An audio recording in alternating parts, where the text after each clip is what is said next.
Hola, familia Lincoln Hill y hermanos y amigos. Un placer siempre estar con ustedes para compartir la palabra de Dios. Les tengo esta pregunta. Eh, ¿Conocen el llamado de Dios en sus vidas? Es una pregunta muy importante. ¿Sabes a qué te ha llamado Dios? Como compartí en la mañana, hay 3 llamados de Dios. El primero es el más importante, es el llamado a la salvación, el llamado general que Dios tiene a todos para arrepentirse y confiar en Cristo como Señor y Salvador.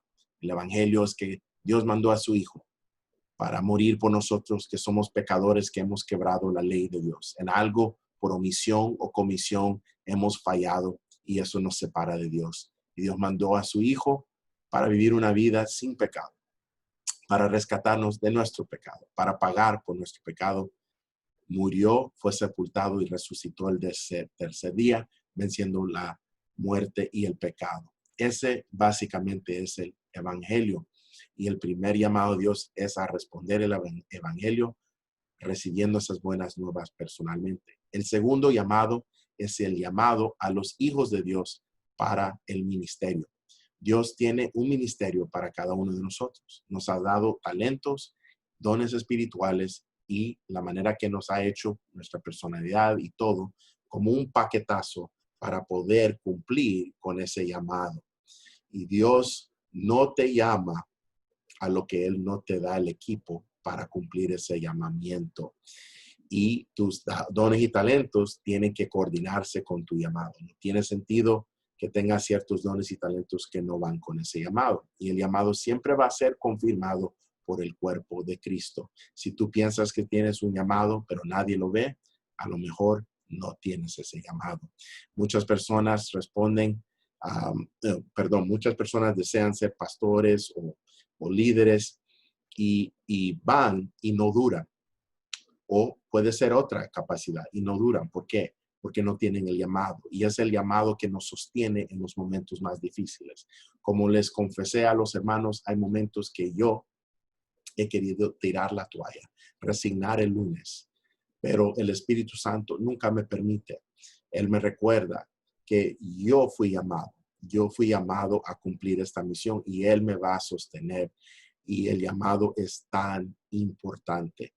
Es importante. Yo también he desobedecido a veces el llamado de Dios y es lo peor. No puedes tener paz si tú no obedeces el llamado de Dios. Yo creo que Dios originalmente, el llamado era para que yo estuviera aquí desde el 2003 en el otoño, pero yo escuché a otra persona. Yo me fui en otro camino. Por un tiempo me desvié y no tenía la paz de Dios. Fue una de las peores épocas, si no la peor época de mi vida. Y no fue hasta que yo ya en 2008 estaba aquí que Dios empezó a sanar y ponerme y usarme. Y 2 años después fui llamado como el pastor de nuestra iglesia, que hasta el día me quedo con la boca abierta. Pero el llamado viene de Dios y cuando no obedecemos o somos ignorantes, eso daña. Eso nos daña a nosotros y lo que hace es que las bendiciones no vamos a recibir, vamos a tardar la bendición que puede llegar a nuestras vidas, como yo lo he experimentado hasta el día, que ciertas cosas se han atardado porque yo en algún momento he desobedecido que Dios me llama a hacer algo.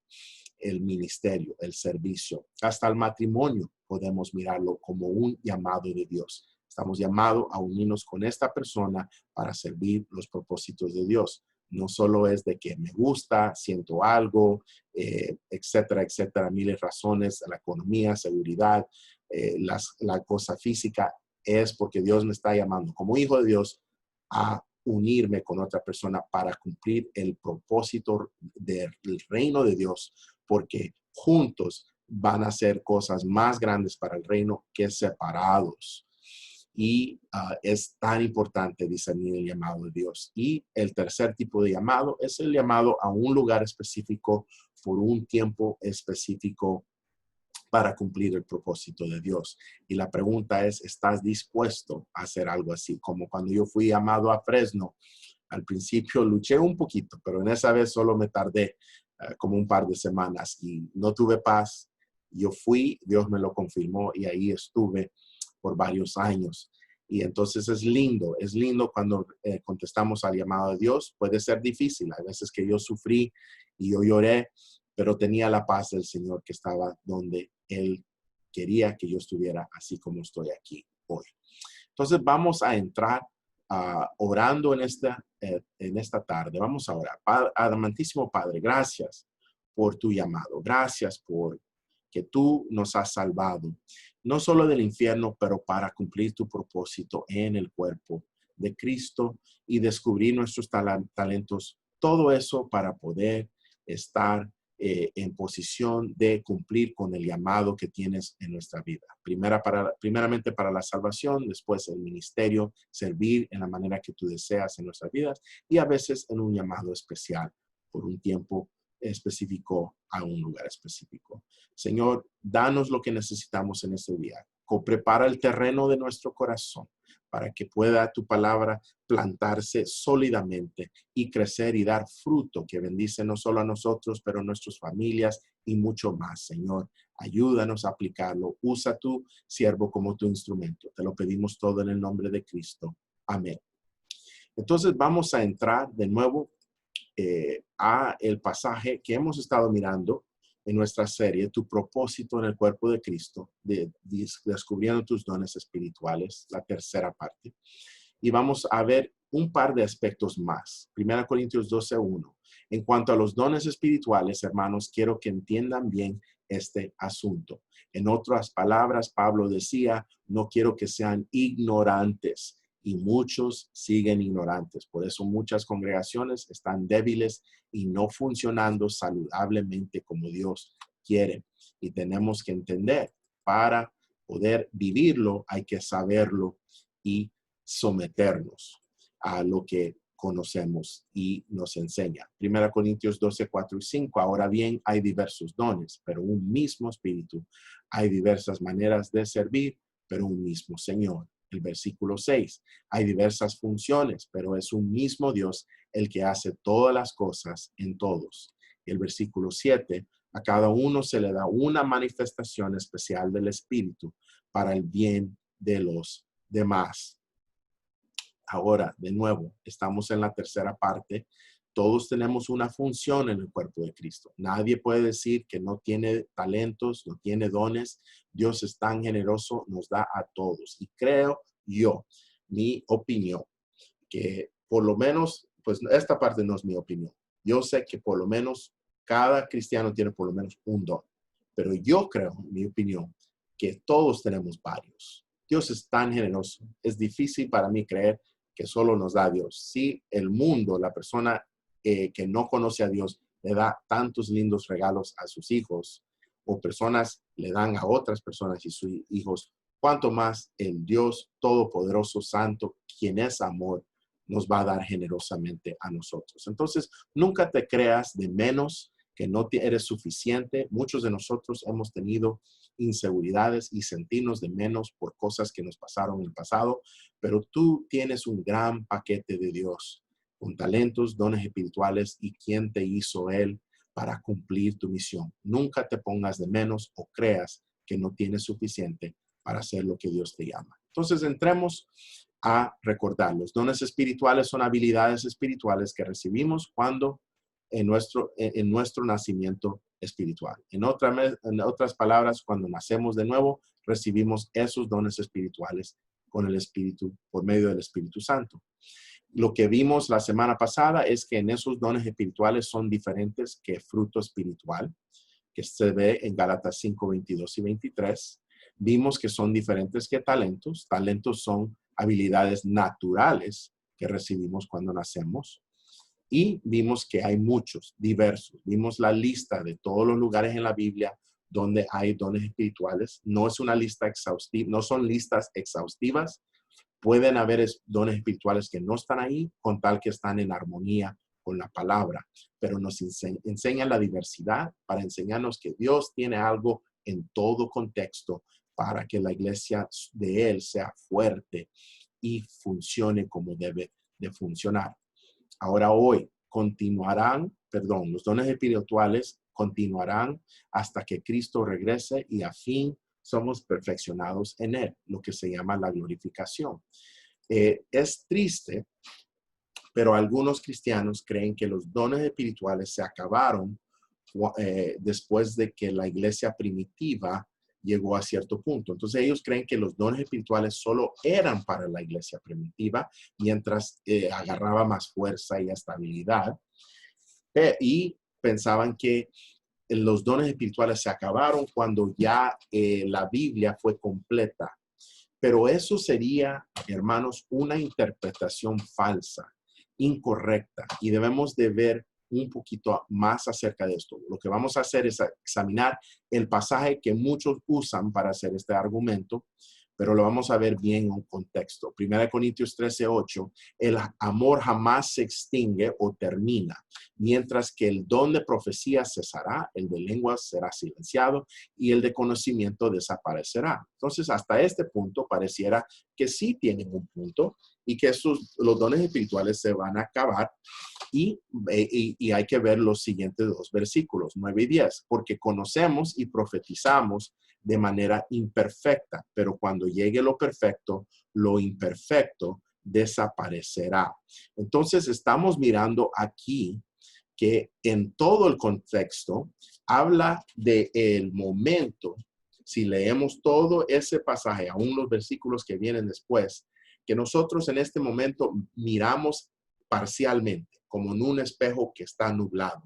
Pero un día vamos a ver claramente cómo se nos está viendo a nosotros desde la perspectiva del Señor. Y ese día va a ser cuando ya estamos en la presencia de Dios y vamos a recibir un cuerpo glorificado. Ya no va a haber pecado, ya no va a haber muerte, ya no va a haber esos llantos. Él va a quitarnos todos los llantos, porque todo va a estar en orden, puesto como debe de ser. Lo que el diablo trató de robar, lo que no se hizo en este lado de la eternidad, Dios va a cumplir tantas cosas. Eso es lo que va a venir. Pero eso es lo que se refiere aquí a lo perfecto, pero cuando llegue lo perfecto, lo imperfecto desaparecerá. Entonces, no se refiere de que los dones espirituales se acabaron cuando la Biblia llegó. ¿Por qué? Porque todavía el contexto ahí, si lo leemos todo, por eso el dicho, un texto afuera de contexto es un pretexto para salirnos de la verdad. Es importante estudiar las cosas acerca, hermanos, especialmente en la palabra del Señor. Y vemos que esa perfección va a ser cuando Cristo regrese y nos dé nuestro cuerpo glorificado.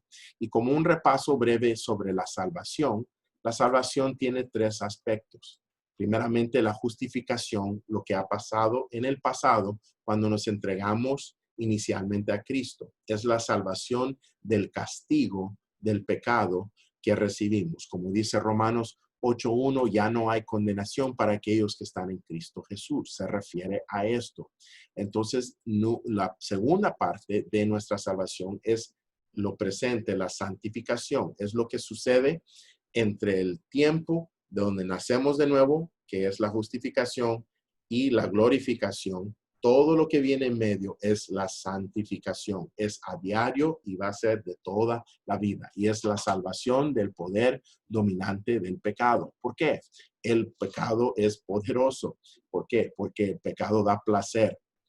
Y cuando no tenemos a Cristo, nosotros somos esclavos al pecado. No tenemos el poder para decirle no al pecado. Pero en Cristo, la santificación es la salvación del dominio del pecado. Ya tenemos en Cristo la habilidad de decirle no al pecado. Desafortunadamente, a veces sí hacemos el error y le decimos sí al pecado. Y eso nos contamina, nos sentimos paz con el Señor, no estamos satisfechos. El Hijo de Dios no está gozándose y sigue gozándose interminable cuando tiene el Espíritu Santo, porque eso entristeza, hace triste el Espíritu Santo, y eso no va con el Hijo de Dios. Entonces, Hay que confesar nuestro pecado, hay que arrepentirnos del pecado, pero saber que en la santificación sí tenemos el poder, la salvación del dominio del pecado. Y la última parte, de nuevo, como les dije, la glorificación es el futuro, la salvación de la presencia del pecado. Y gloria a Dios que ese día va a venir y nos podemos gozar para siempre con el Señor, ya jamás lidiando con el pecado y la muerte. Gloria a nuestro Señor. De último, hoy les comparto que los dones espirituales son para ayudarnos a cumplir el llamado de Dios en nuestras vidas. Como les dije al principio, todo tiene que ver con ese llamado. Todos los dones, todos los talentos. No se trata de nosotros para lucirnos, se trata para cumplir el llamado del Señor. Y lo podemos ver claramente en 1 Corintios 7:17. En cualquier caso, cada uno debe vivir conforme a la condición que el Señor le asignó, a la cual Dios lo ha llamado. Esta es la norma que establezco en todas las iglesias. El Señor nos ha asignado a cada uno de nosotros donde Él quiere, en qué manera nos quiere usar. Él ha preparado de antemano obras para que nosotros vayamos cumpliendo la misión que nos ha dado. Es un gozo cuando estamos fluyendo y operando adentro de ese llamado. Es esa asignatura del Señor. Y de nuevo, no podemos tener paz, no podemos vivir en la abundancia del Señor si no estamos respondiendo al llamado de Él y su asignatura, especialmente cuando nos manda a algún lugar específico por un tiempo específico. ¿Y qué vemos? Isaías, el profeta 6:8, después de estar en una visión de la presencia de Dios, donde él vio lo santo que Dios era y lo que él no era, y que vino el ángel cuando él dijo, soy un hombre de labios impuros, y el ángel puso una piedra de fuego sobre sus labios, lo quemó, que es un símbolo de la purificación que Cristo hace en nuestras vidas. Y después de eso, él pudo decir, después oí la voz del Señor, el llamado de Dios, y decía, ¿a quién enviaré y quién nos irá? Entonces respondí yo, heme aquí, envíame a mí. Hoy día, amigo, hermano, ¿has respondido al llamado de Dios? ¿Estás tú pudiendo decir como Isaías, heme aquí, envíame? ¿O estás en desobediencia que afecta al cuerpo de Cristo, te afecta a ti y tarda la bendición del Señor? Qué lindo es cuando nos alineamos, nos humillamos y nos entregamos en obediencia al llamado de Dios en todo aspecto de nuestra vida. Oremos para que el Señor nos use y nos ayude a cumplir, doblegarnos y entregarnos a su llamado. Padre, amantísimo Padre, gracias Señor por cada uno que está viendo, escuchando, por tu palabra que es igual ayer, hoy y mañana. Tu llamado, Señor, que es irrevocable en nuestras vidas. Señor, yo te pido que nos ayudes a buscar con todo nuestro corazón cuál es ese llamado. Primeramente, responder en fe al llamado a la salvación. Después, al llamado para que tú nos uses sirviendo, porque ministrar es servir. Ayúdanos a tener esa actitud de siervo y que esos dones y talentos que nos has dado, que nosotros nos miremos como oportunidad de servir. Ayúdanos a conectar todas esas piezas juntas, confirmar a través del cuerpo de Cristo, seguir orando, Señor, y estar disponible para usar nuestros dones y talentos y personalidad como sea que tú deseas. Y, Señor, siempre estar listo como Isaías a poder decir, cuando tú envías a un lugar específico por un tiempo específico, heme aquí, envíame. Gracias de nuevo, Señor, por todo esto y ayúdanos a responder en fe y obediencia a tu llamado en todo. Te lo pedimos en el nombre de Jesús. Amén. Con mucho amor mío, de mí a ustedes, de nuestra congregación, que el Señor los siga bendiciendo, ayudando y ayudándonos a discernir ese llamado y para vivir el propósito que Él tiene en el cuerpo de Cristo y gozarnos y vivir en la abundancia que Él tiene. Continuemos en este camino tan bello y hasta la próxima vez. Cuídense mucho.